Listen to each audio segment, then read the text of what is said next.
we're here in Mexico. I'm here with my beautiful wife, Katrina, and we are giving you the astrological report for January 25th all the way through February 24th.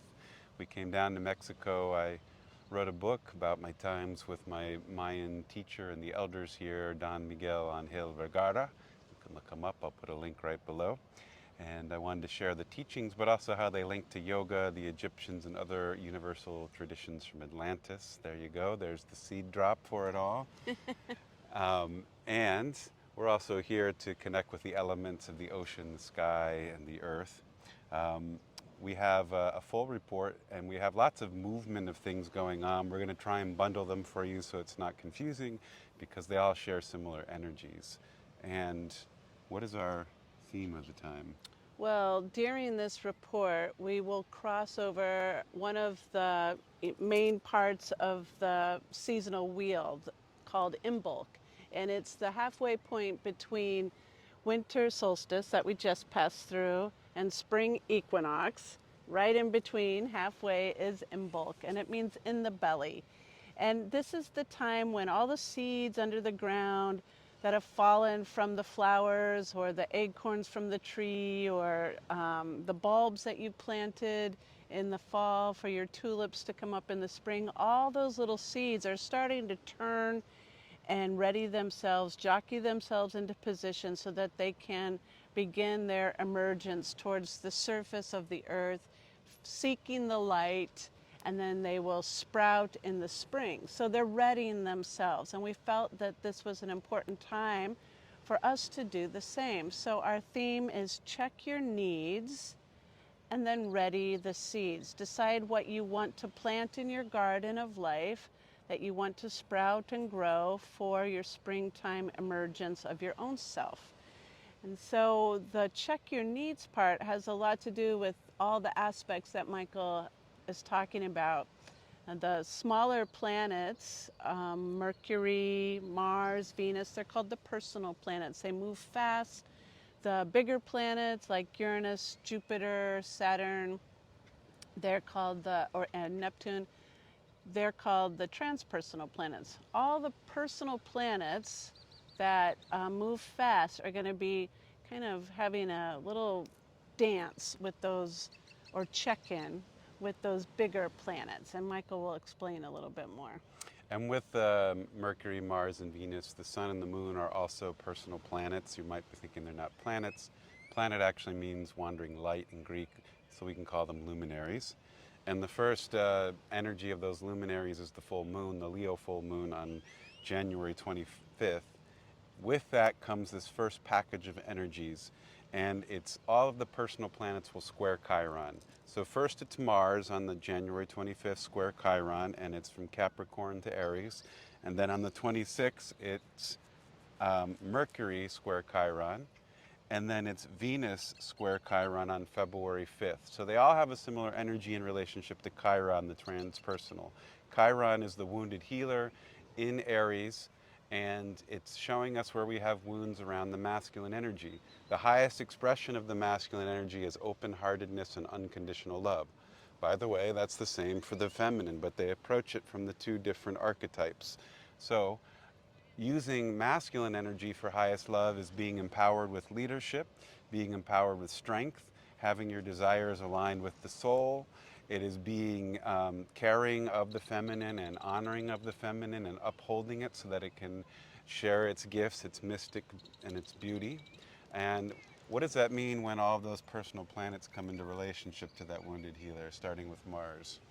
Well, I give them all like a one-word little quickie, although there's so much more to them than the one word I'm giving them. But, you know, Mars is the fighter, the warrior, and Venus is self-love or the lover, and Mercury is the communicator or the mind stuff.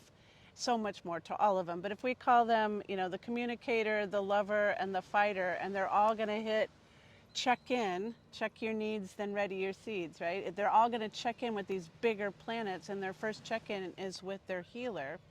How's your lover with your wounds? How's your warrior with your wounds? How's your communicator with your wounds? I know for my own self, the wounds that I've healed are still sensitive, and the wounds that I haven't healed are gaping open, and a little salt in the wound is going to be a sting.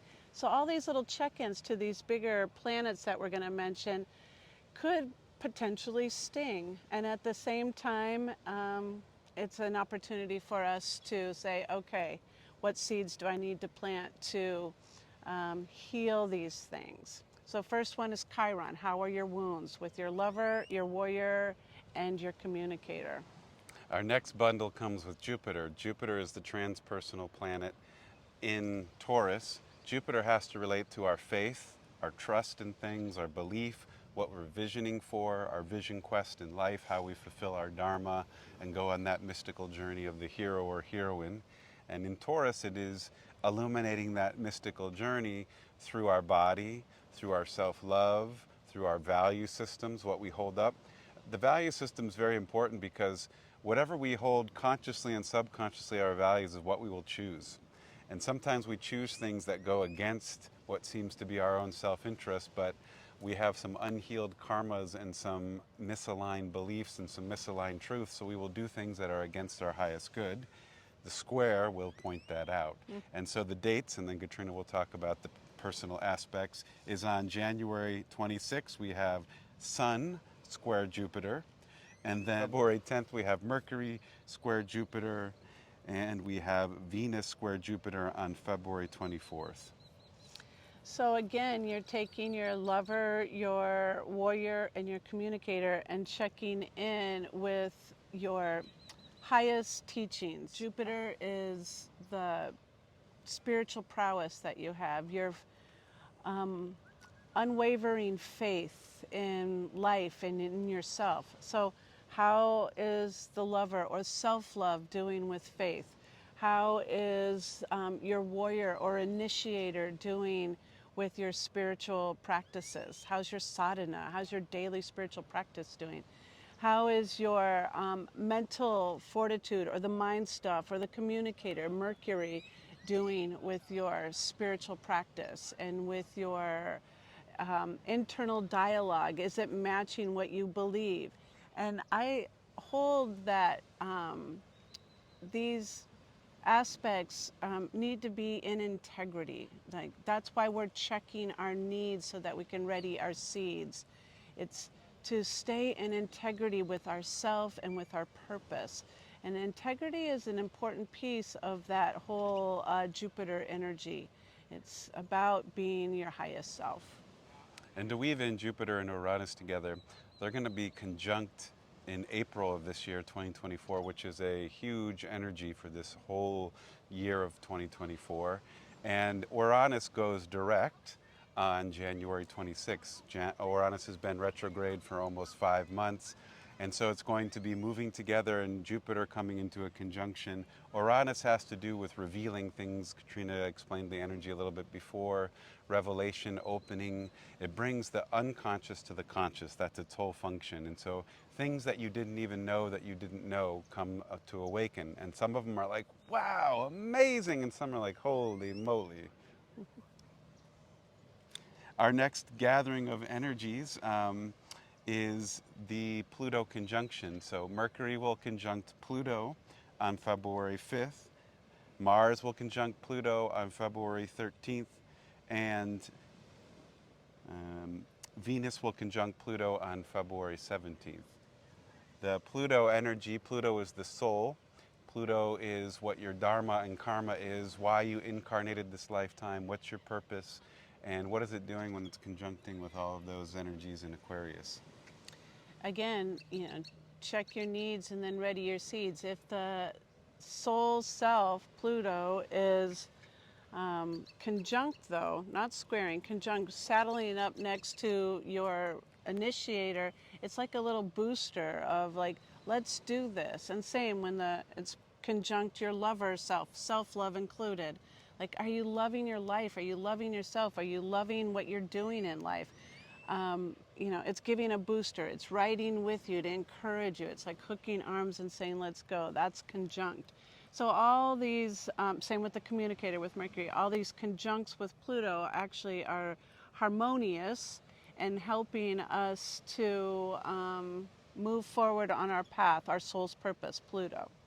Very good. And as Katrina mentioned, we have Imbolc on February 2nd. I think that's a nice day for ceremony. Yes, and we'll be taking the train down to Glenwood Springs. We have about 30 people going with us to soak in the hot springs under the moon and take in this time of year where we do reflection of checking our needs and then readying our seeds, getting everything ready to sprout for our highest version of ourselves. So hopefully you're joining us, and if not, hopefully you're doing something ceremonious for your own self to be in honor of this time of year when everything turns to the light, begins to turn to the light. Then Mars and Mercury go into Aquarius. It'll be Mars on February 12th and Mercury on February 4th. So an energy shift, all the planets moving together. It's all that Aquarian energy.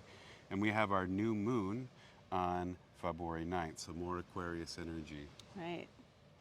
Revelation, innovation, revolution is all Aquarian and Uranian energy. Same. And then we get to one of the more exciting parts of the report. Well, Venus goes into Aquarius too on February 16th, so everybody's in. But then the final sign, Pisces, we have Sun in Pisces. Happy birthday to all the Pisces. Katrina's Pisces birthday. Yay. Which means we're moving right to the end of the astrological wheel. It's the 12th house, 12th sign.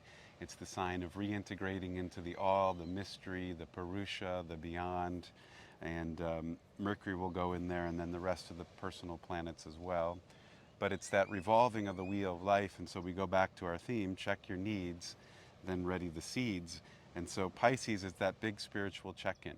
You've gone through the initiation with the square with Chiron, with the square with Jupiter, the conjunction with Pluto, the shifting of signs, and now into Pisces says, this is the time. What are you here to do? You're here to love everybody all the time. That's it. Pretty simple. We have those squares with Uranus too that are in there bundled as well, and it's similar. Like if there's revolution awaiting you, it most likely will unfold during this month with those check-ins with the personal planets. So stay in integrity, be authentic with your self, honest with yourself. What do you need? And then select the seeds that would help that growth for your spiritual prowess, your emotional stability, your physical well-being, your mental clarity. That's always what we're working for, is getting all these things ready to go. And the season is saying this is the time to pick those seeds out. Amen. We'll see you at the Virgo full moon on February 24th, and have a wonderful Imbolc. Blessings to you all. Namaste. Namaste.